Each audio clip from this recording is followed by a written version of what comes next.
Coming to you live from Jeff's living room in a suburb of Cincinnati, Ohio, it's Nindie Nation, your weekly podcast for... Oh man, I can't do that anymore. Thanks for tuning into the Nindie Nation podcast. Oh yeah! As you can tell, we're doing things a little differently this week. I'm Jeff, joined directly in front of my face with Josh. Literally right in front of his face. Like, literally we're looking directly at each other right now. Totally just like... bam each other's heads together and stuff. Yeah, we should probably, stuff. but it would be loud because there's a microphone right there. I hope that wasn't too loud. I'm really sorry about that. So we're recording live in my living room for a couple of various, somewhat unrelated reasons. But Nindie Nation is the weekly show dedicated to all of the wonderful indie games for Nintendo's handheld and hybrid console that does a bunch of neat things that you can do, play games and surf, and well, you can't surf the web yet. No, actually, you can't really do much of anything except for yeah, play games. I was trying to think there, and that's why it's so really great. Do anything. Yeah. So, anyways, thanks for tuning in this week. As we always do, we will run you through the games that we're playing, talk to you about the games we think you're playing, and hope you are, and then we'll run you through the upcoming new releases as well as all of the games that are on sale, so that you can take advantage of all the great goodness that the Nintendo Switch has to offer. Before we get to that, Josh, why don't you tell me about what has been keeping those Joy-Cons that are right there? What have been keeping those synced to your Switch? Nice. Yeah, and we have strange noises occurring. But yeah, I brought my Switch today, and I've been playing... I'll go through this. It's not out yet, but it's called Sinner's Sacrifice for Redemption. Yeah, we talked about that one last week. So what's that all about? And pretty much it's like a Dark Souls type of game where it's a boss rush. Okay. You're not really facing enemies. Some of the bosses will throw enemies at you, but pretty much you just go through stages. Bosses get harder. Well, it's pretty neat actually, because there's like 6 doors you can go through. And then as you defeat them, there's like this puddle that comes out from them. And it like powers up this thing in the middle. And once they're all defeated, something's going to happen. I've only defeated like 3. So it sounds like Mega Man. Yeah, pretty much.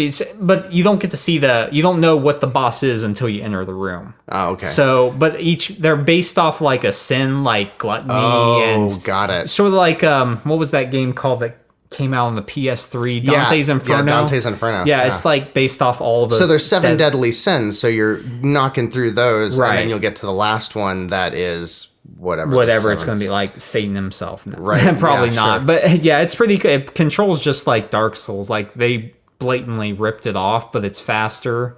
Yeah, it's fun. So it's like that. It's that same 3D, like not over and the shoulder. And you have like in Dark Souls you have the little the orbs you can drink from. In this one you can do the same thing. Like you get a certain amount that you can drink from, and then you have items that always reload when you go out or when you die. So you always have the same amount of items that you can use, and yeah, it's pretty clever actually. I'm having fun with. Yeah, it's pretty fun. If you're into Dark Souls, I recommend it. It's a little janky. It's not as fluid as like Dark Souls. Sure. Because it's not a big AAA production like that, but sure, it's fun. Did I see that it was cheaper? I remember we talked about it when it was coming out last week. Do you remember how much you paid for it? I like I said, I didn't pay for it, so I cannot give you that information. But I'm guessing that it's a relatively good price. Okay. And as you look it up, I will go on to the next game, which is Tricky Towers. Oh yeah, we were talking about that before it was coming out last week. Yeah. So tell me about that one. You played that one back on the PS4. Yeah, right? It came out as a PS Plus title. So I played it. My kids, we still play this to this day. It's just a fun multi-platform, Tetris-like game where you have the tetrominoes, but then as they go down, you're trying to build a tower, and then it can topple over if you're not getting it correctly in place. So you have to watch out where you place them, and then there's like power-ups you get. So if you're playing against someone else, they might do something like make one brick taller or just make it drop straight away, and that's when your tower starts to bend and so it's kind of like Tetris but Jenga. Yeah, in a sense. Yeah, like you said, you have the base foundation, and there's like water or lava on the bottom that you have to try to build up from, but then if they fall over, you're just lost the bricks. So that sounds really cool. Yeah, it's a lot of fun. it's one of the better party games. It's 4 players. Like I said, we have fun as a family playing it, and just that's cool. Yeah, as a Tetris game, I mean, can't go wrong. We don't even have Tetris. You're right. For the Switch, we've got Puyo Puyo Tetris. Oh yeah, we that do. One's good. Yeah, I specifically recall playing that game with my wife when she was about to go into labor with our second kid. Oh, because you know what it's like when you're in the hospital room. You've got like all these like roll around carts that are surrounding you and all this stuff. So there was a good place to sit, and she was like, I don't know, messing around on her phone, and I was playing my Switch, and at one point I was like, we should probably do something together. And I was like, I got an idea. And it was like, yeah, they totally should put that use case in the Switch advertising. Like, play with your wife before she goes into labor. But, right. But so there is Puyo Puyo Tetris, but that might be the next best thing for it. And I did see in one of the videos that Tricky Towers has like the split screen mode in the handheld, or not handheld, but the tabletop mode. Right. And so you can do that, pop the Joy-Cons off. That's cool. It's what really easy. I've been playing Joggernauts as well, and this is an endless runner, but there's you have 2 monsters, and you push a button, you can swap between the 2. They're different colors, but then they swap places as you push one button. And then there's you push one of the D-pad buttons to have one jump, or A to jump another, and you have to like try to collect these orbs, but also switch so you're not hitting the same color or hitting a different color as the monster that you are, or else it'll damage you. And if you don't make it to it gets really complicated. Like with their arrangements, you have to be really quick, and it can get tough. But I'm thinking of like the polar colors from like Ikaruga or Outland or some of those other games where it's in the same similar vein, but there's a lot more going on, and you get, like I said, you're trying to collect orbs, but that has to be the same color, so you're having one jump and then you're switching, and it gets really difficult. Like I'm to a point where like it's not frustrating, but it's just like it feels like it's almost impossible. To get through. Yeah. So speaking of frustrating games, before we get to one of the ones that we're both playing, I want to touch on something that's been frustrating me.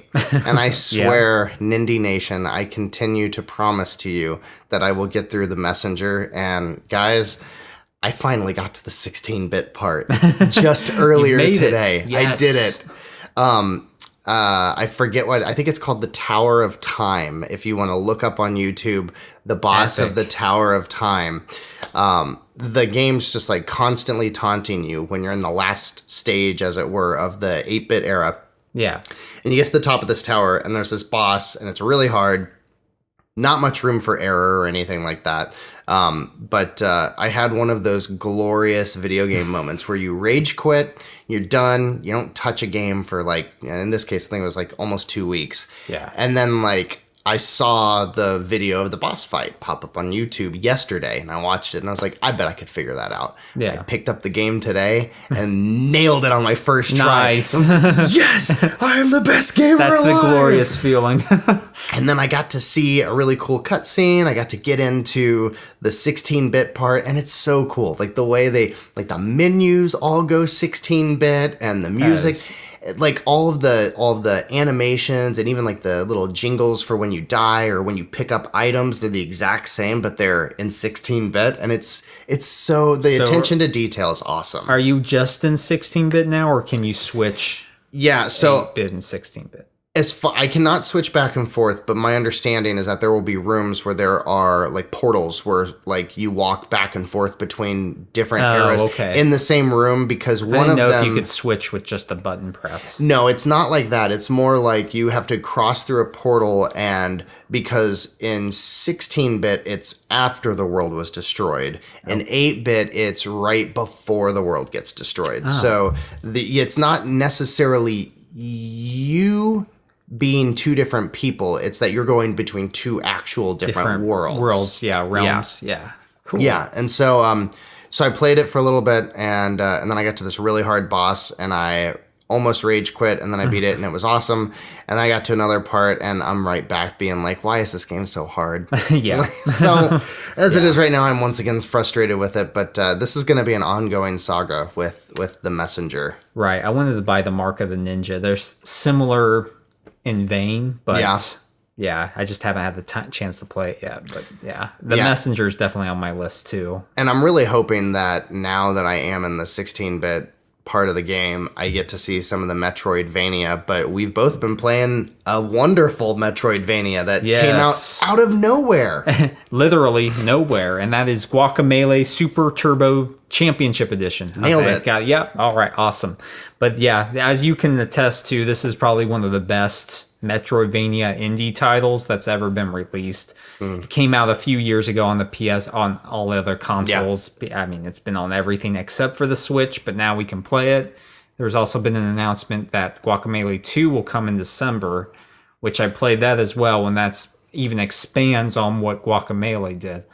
But yeah, I mean, as you said, this is one of the highest quality Metroidvanias on the market as far as like move sets go. Like, I don't know anything that's in depth but also easy to pull off as Guacamelee is with its combos, and then how it incorporates those moves into actually getting to different ledges or going through different realms and actually, you know, just exploration in general. It's fantastic. The soundtrack is classic and hilarious. Yeah, hilarious. The writing's hilarious. The characters are the guy that changes from a goat to a man, the wizard guy. I mean, it's great. I love this game, and I'm glad it's come out. Did Severed ever come out for the Switch? It did. Okay. Yeah. So they have a history Drinkbox there. has been bringing out a couple of games because Severed was originally on the Vita, and then it came out on the 3DS, if I recall. Right. It was originally just for the Vita. That's where I played it, but then you knew it was going to be to iOS and all that. Yeah, stuff. Also a fantastic game. And I have not played Guacamelee 2 yet because I'm saving myself for when it comes to the Switch. Right. But yeah, everything you just said about the first Guacamelee, I think it's $15 on the eShop right now. Yeah, that's nothing for a great 6-hour experience. It's not very long either. And it is the perfect amount of challenge and difficulty, I think. Like, you're gonna die a few times in the game, but you're gonna want to get right back in, and you might watch a video or something and see these get from the bottom corner to the top corner of the screen using a 16 move combo, and if you're like me, you might have seen that and been like, I'm never gonna do that. But then you get to the room and you're like, oh, I can do this, and it's just so like gratifying. Celeste, where you don't think you can do something, but then you just push through and you get it. Yeah. And then, like I said, the fighting the enemies, that's probably one of the more fun parts of the game too. It's just so robust, like the grab mechanic and then throwing the guys at other enemies, and it's total package. Yeah. Guacamelee is in fact, if you go back to the first episode of Nindie Nation, one of the topics that we discussed was the top 10 games that we would want to see come to the Switch. We should go back and revisit that because Hyper Light Drifter did come. So did there was another one that quite a few. Yeah, I mean, I wonder if all of them have come to the Switch by now. I wouldn't be surprised. But anything else you've been playing? Those are the big Nindie titles. I've been playing a lot of other stuff. Yeah, I'm still working through Dark Spider-Man. Souls Remastered. I got that on the Switch, so I'm pumped to start getting into that. That's like my favorite game of all time. But yeah, some good stuff. Well, before we jump to the new releases and games that are on sale this week, if you haven't noticed, Nintendo today or yesterday published September's top 30 best-selling games on the eShop, and we wanted to run through it because, wouldn't you believe it, number one is Fortnite, but can we say that one doesn't count? No. Yeah, like that, you don't count Fortnite, you're free. But then after that, we've got Undertale and Hollow Knight taking the number 2 and number 3 spots. Amazing games. Yeah, both of them, completely different categories, it's so cool to see that. And in fact, we've got Minecraft, a couple of other games. The only Nintendo first-party game that's on the list is Mario Party, and that one just came out. Right. Now, wait a second. Mario Party came out on October 5th. Must be pre-orders. Okay. It's got to count pre-orders, because if you pre-order the game and it lets you download it, it charges you at that point. Right. So it's got to count pre-orders. You can't get them reimbursement on that. But let's see, what else is great on here that's a great Nindie title? How about Overcooked 2? Yeah, a new release. A great one. And Team 17 has a sale. Ooh, we'll have to look and see if that sale is still going, because they had an awesome sale going on earlier this week. Yeah, for the original that you could play. Great party game. Like I said, Humans Fall Flat. You actually talked about this one a little bit. I've never played it, but yeah, it's one of those like dumb simulator, dumb fun kind of games, and it just got online multiplayer, and I think that's why it got up there. And of course, Rocket League at number 10. You can't go wrong there. Yeah, Stardew Valley, Dead Cells, Into the Breach, and then you get to Mario Kart at 14. So I mean, between first and 14, that they're all indie titles except for Mario Party and Mario Kart. Yeah. And, well, Fortnite. And Fortnite. But that doesn't count. You don't count that Fortnite. Doesn't count. Nope. And then, I mean, just look at the quality of these things. Number 15, Hyperlight Drifter. Number 16, Binding of Isaac. The Way Remastered. The Messenger. And we've got a couple of AAAs. And then 21, Surgeon Simulator. Yep. City Skylines. That one's I think that's an indie title. I forget who publishes that. It's like in between AAA and indie. Yeah. What is Hollow? I don't know what that one is. It's a sci-fi adventure title that incorporates like shooting mechanics. It's really unique. And then most of the bottom half, then from like 2023 on, are some third-party titles, AAAs. But I mean, it just goes to show you the top, pretty much the top heavy is all just all indies. Yeah, and so no wonder everybody's trying to get their indie games to come out on the Switch, because they're doing really well. They sell the best on the Switch. All right, and as we usually do, let's spend the second half of the show talking about the new releases and games on sale for the following week. Let's start with what's coming out on the eShop. Let's see, what do we got first? We got a couple of fun AAA games and and get your hunting rifles out. I don't think that counts. Fishing gear here. Now, we talked about X Order last week, I think, but that one should be dropping, I think, on Tuesday. Right. And it looks like an isometric strategy title. I mean, it looks like the old like Shining Force or Fire Emblem even. Yeah, it has a unique art style, though, that looked pretty neat. As I said, Sinner Sacrifice for Redemption, that comes out on the 18th. Mm-hmm. So you can look forward to that. Momonga, Pinball Adventures. No, I've been burned by a pinball game once before. I wasn't a fan of Yoku after playing it for a little bit. I think they just slap pinball before anything. We got a lot of pinball games. It's just... Yeah. This one looks kind of cool, though. It's different. You can fly through the sky as a panda collecting donuts and pizza. What? Well, there you go. You got that. And we've got Crazy Soft publishing Personality and Psychology Premium. Isn't that like those Brain Age games, in a sense? It looks like it. Question number 13. Am I happy? I smile as much as everybody else. True? Maybe false. Can we do a let's play of this game? If you want to become a psychologist, there you go. That's your first step. Oh my. Look at this. We have Spencer from Entwinkler X. And that looks so generic as a platformer. Looks like a Flash game. Yeah. I was thinking the same thing. Yeah, maybe someone will prove us wrong. These Siberia games are getting a lot of spotlight, because when we get to the sales, we'll talk about the first two, but Siberia 3 also comes out on the 18th. And looks like it stars Lara Croft. Yeah, and some grizzled sailor guy. Uh-huh. They're supposedly pretty good, though, so you can keep your eye on that. What is this? Blackbird. Yeah, Onion Games. We both see like a dark pixel art game. We're like, ooh. Looks like a tower defense sort of. It does. Man, that is unique. Like I said, well, obviously you're listening, but you can go to the eShop and check these out, because we can't really explain it. Yeah, Blackbird. To the max. Blackbird looks pretty cool. This one comes out next week on the 18th as well. Yeah, check that out. Oh, Will, A Wonderful World. is a narrative game with a twist, packed with unique puzzles and an incredible cast. There you go.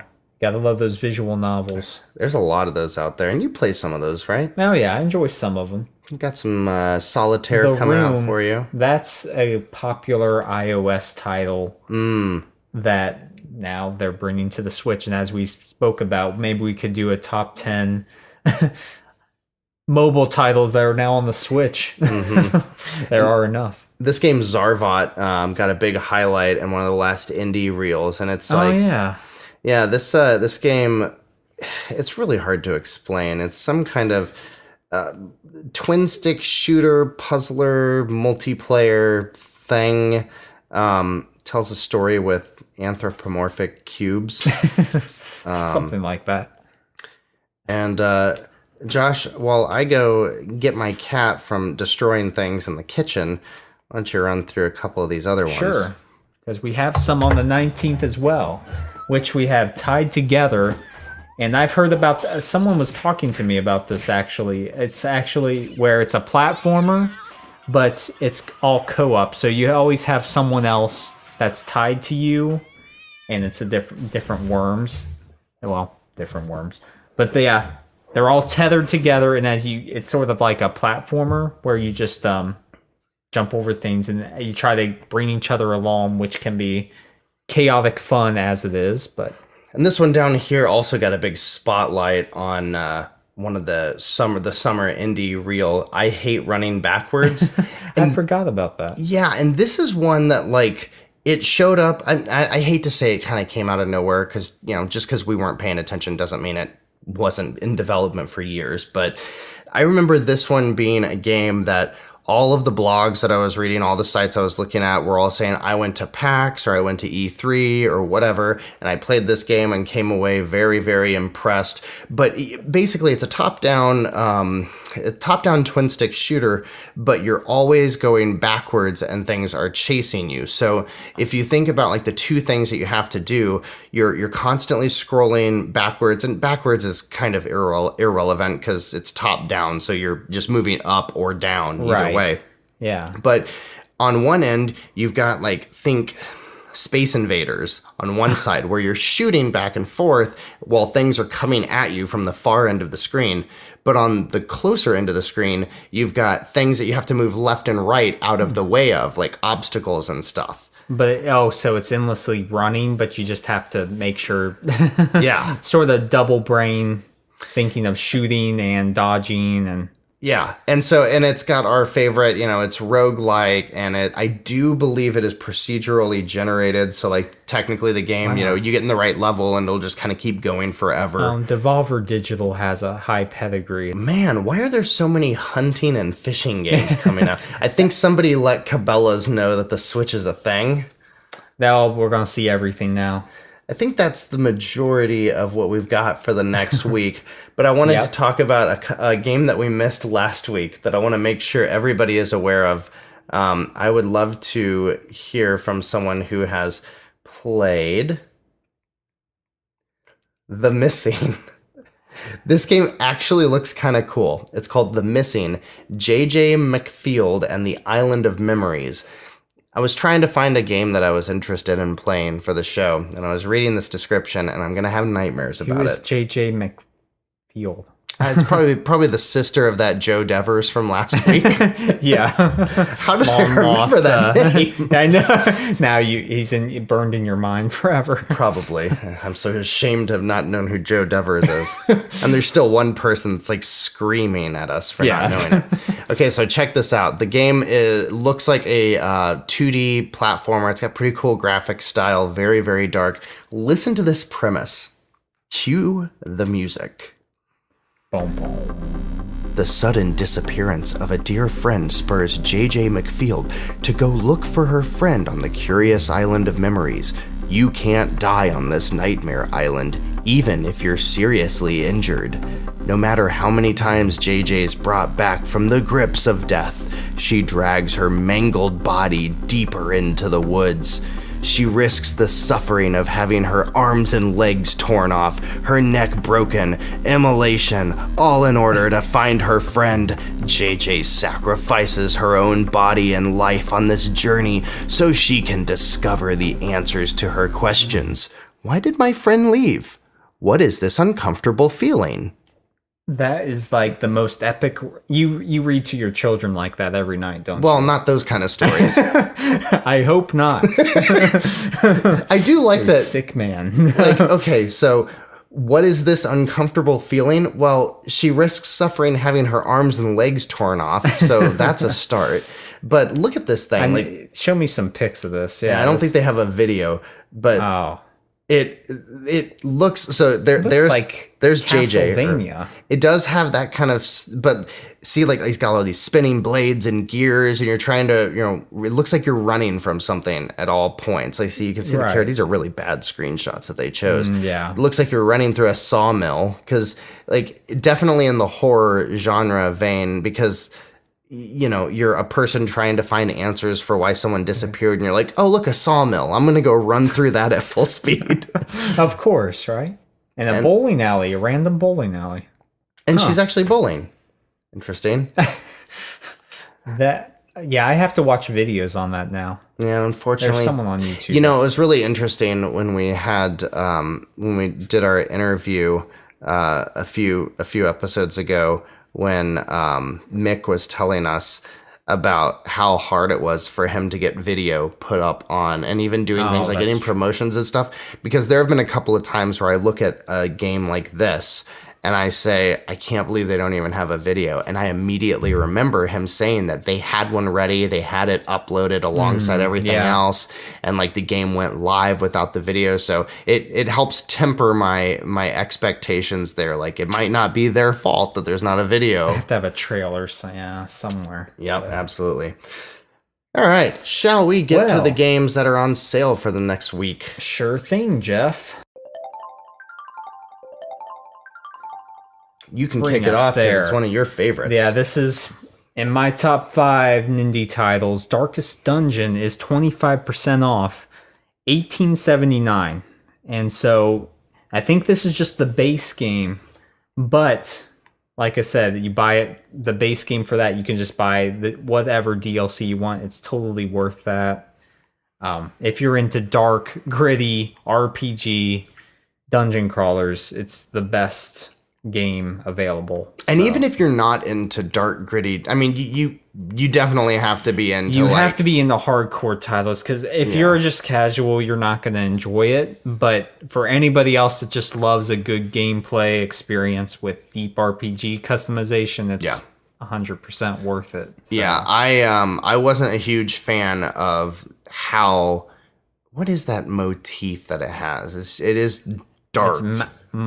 Medieval, not medieval. Macabre. How do you say that? Macabre. Macabre. Yeah. So it's very much like during you've got like the one dude that looks like the plague doctor and stuff like that. Lovecraftian. Yeah. Mm-hmm. Yeah, and so you have to be into that style, but which I am. Bloodborne. Yeah, exactly. All of those games, Bloodborne, Dark Souls, all that stuff. Yeah, I'm not a dark person in real life, so that's where you get your escape. But the gameplay loop is just awesome. I mean, it is going into the dungeon, getting as far as you can. Your characters just like start getting freaked out and they start getting sick and all this stuff, and then you lose and then you start over and you try to it's permadeath. Yeah, very much like lots of things always at stake. It's an awesome game.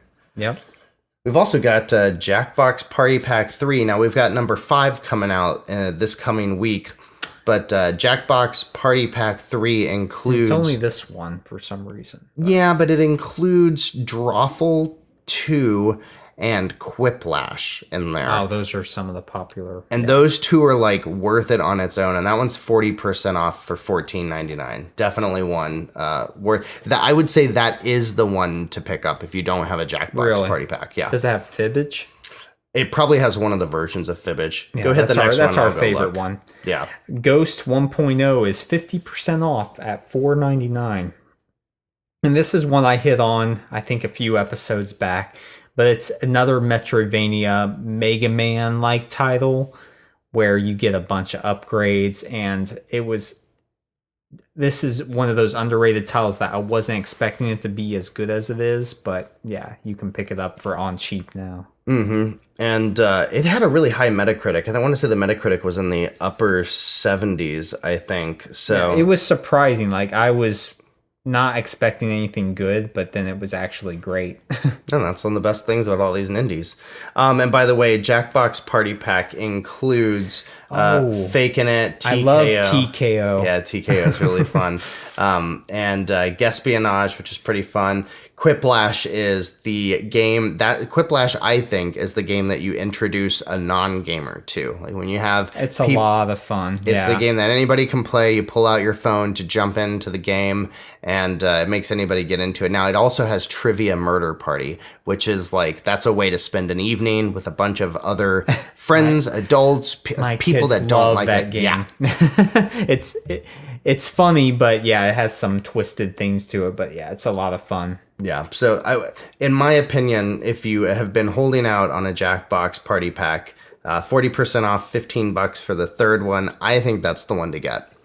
Yeah. Also, Siberia. Josh, you mentioned that we were going to hit on that earlier. Have you ever played any of those? You said you haven't, right? No, but I am intrigued by them because it looks like it's a pretty high-level adventure title, and the first and second, they're both $19.99 each, 33% off. So it might be, before you get Siberia 3, might be a good idea to pick those up for what they are. I mean, it's sort of a high asking price, but I can imagine it's pretty good for an adventure title.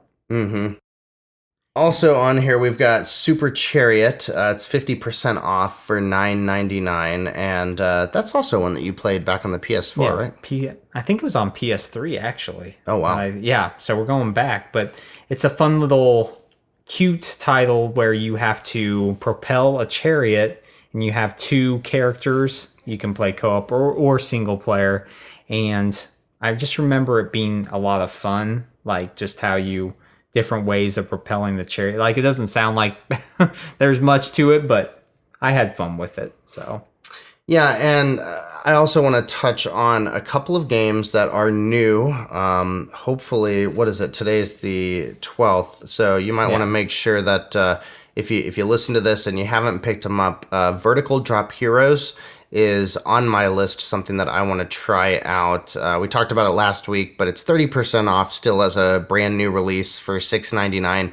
I can't speak to if it's good, but the Metacritic is 73 right now. That's pretty strong. It looks like a fun pick up and play game. Yep. And then, of course, Guacamelee is out right now, and it's following the trend of giving you 10% off for a brand new game. And we touched on it last week, but Overcooked, the original, is also 50% off for $9.99, and that is a must play. Yeah, same with Lovers in a Dangerous Space Time. We hit on that, but it's still 40% off at $8.99, and it's one of the most fun party games you can play. So, oh man, we got to talk about More Hun. What? The chicken game there. Go up one. That? More Hun Wanted. It's one of the best games you'll ever play. What? Have you played this? No, it's a total joke.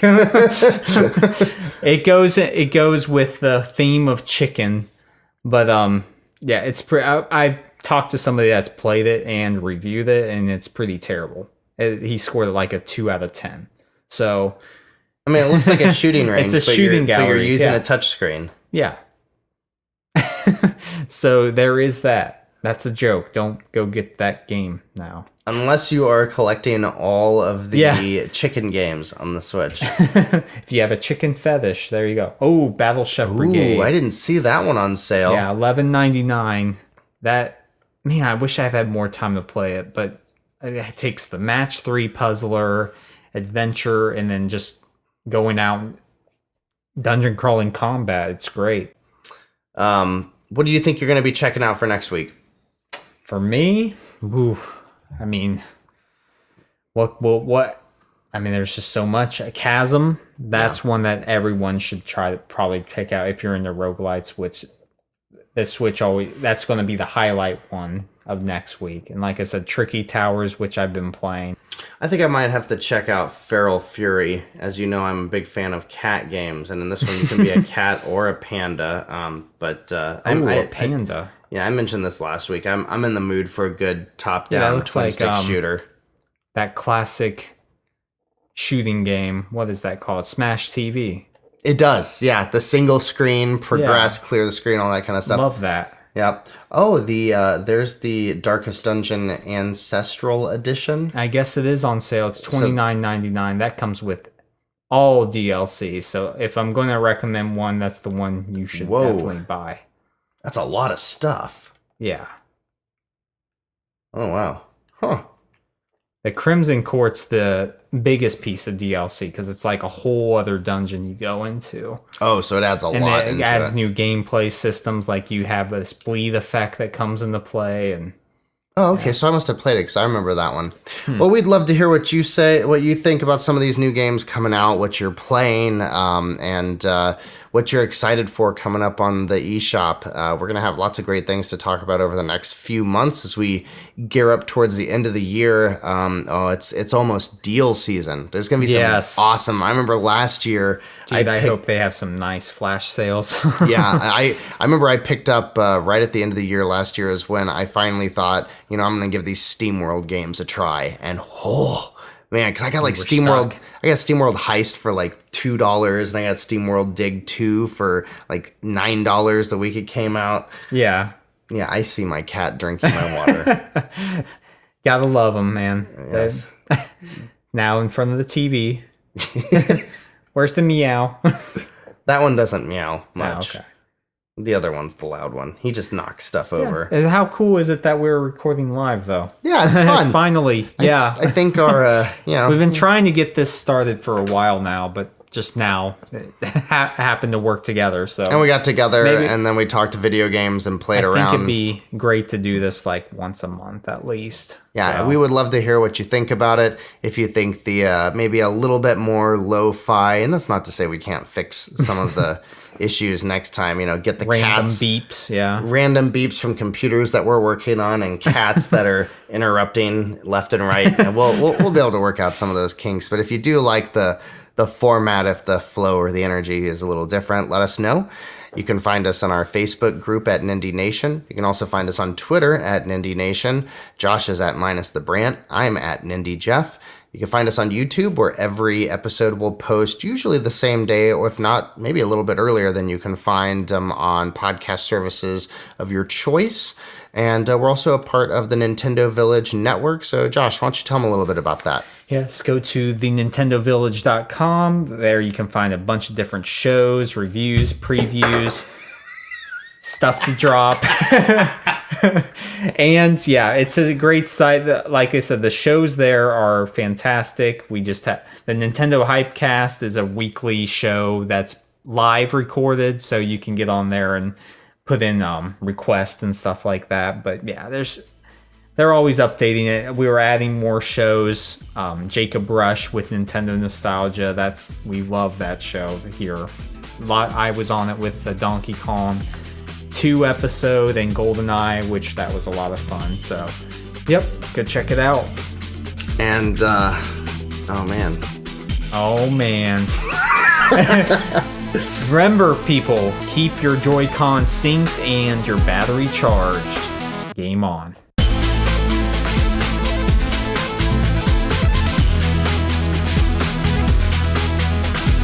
We hope you have an indie day. Nation, y'all. Join the nation. No, that sounds a little cultish. Yeah, I know. Join the nation.